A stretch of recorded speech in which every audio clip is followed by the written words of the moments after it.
Lecture de la lettre aux Hébreux. Frères, Melchisédek était roi de Salem, prêtre du Dieu Très-Haut. Il vint à la rencontre d'Abraham quand celui-ci rentrait de son expédition contre les rois. Il le bénit, et Abraham lui rendit le 10e de tout ce qu'il avait pris. D'abord, Melchisédek porte un nom qui veut dire roi de justice. Ensuite, il est roi de Salem, c'est-à-dire roi de paix. Et à son sujet, on ne parle ni de père, ni de mère, ni d'ancêtre, ni d'un commencement d'existence, ni d'une fin de vie. Cela le fait ressembler au Fils de Dieu. Il demeure prêtre pour toujours. Les choses sont encore beaucoup plus claires si un autre prêtre se lève à la ressemblance de Melchisédek et devient prêtre, non pas selon une exigence légale de filiation humaine, mais par la puissance d'une vie indestructible. Car voici le témoignage de l'Écriture. Toi, tu es prêtre de l'ordre de Melchisédek pour l'éternité.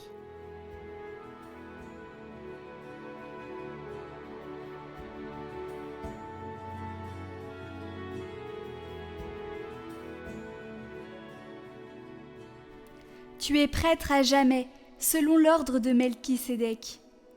Oracle du Seigneur à mon Seigneur, siège à ma droite, et je ferai de tes ennemis le marchepied de ton trône.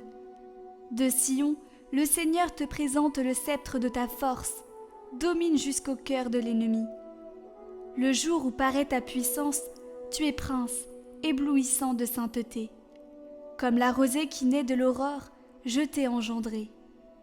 Le Seigneur l'a juré dans un serment irrévocable. Tu es prêtre à jamais, selon l'ordre du roi Melchisédek.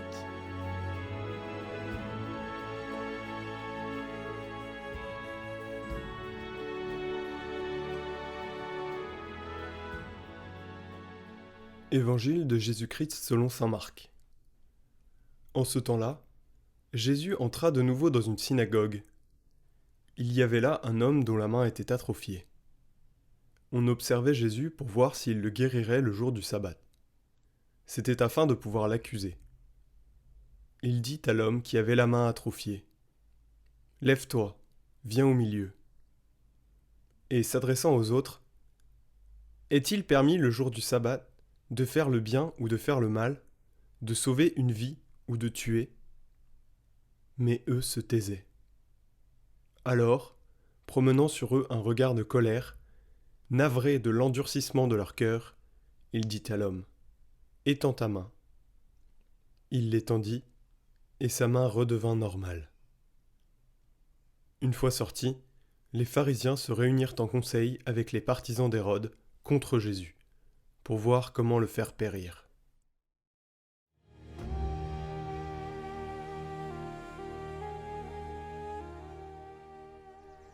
L'espoir est un don.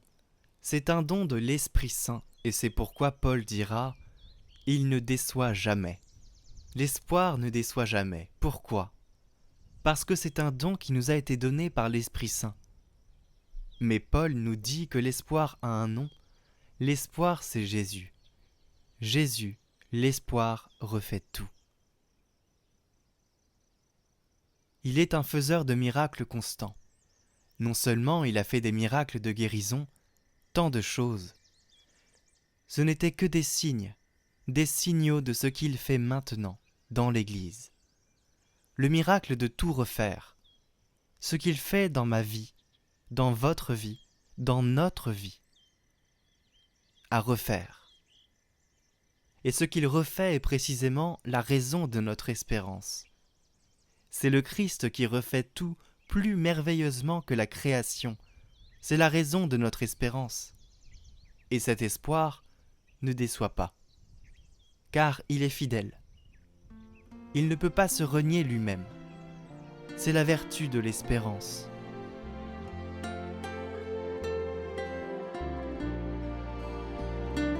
Viens, Esprit de Dieu vivant, renouvelle tes enfants. Viens, Esprit Saint, nous brûler de ton feu.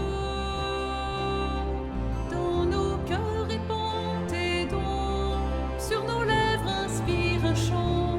Viens, Esprit Esprit Saint, viens transformer nos vies. Esprit de lumière, Esprit créateur, restaure en nous la joie, le feu, l'espérance. Affermis nos âmes, anime nos cœurs, pour témoigner de ton amour immense. Fortifie nos corps blessés, lave-nous de tout péché.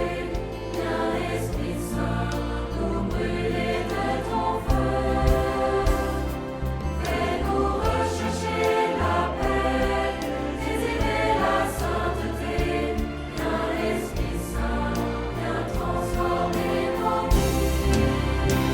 Esprit de lumière, Esprit créateur, restaure en nous la joie, le feu, l'espérance. Affermis nos âmes, anime nos cœurs, pour témoigner de ton amour immense.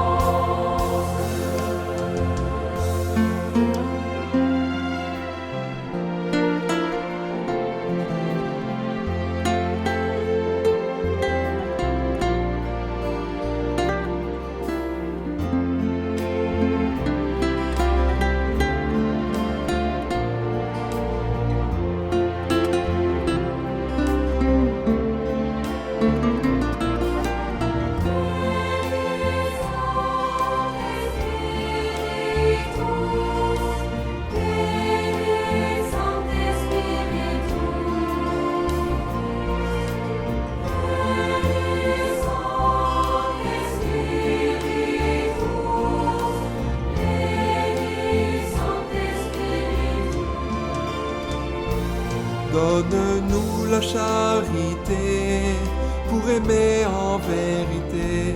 Viens, Esprit Saint, nous brûler de ton feu.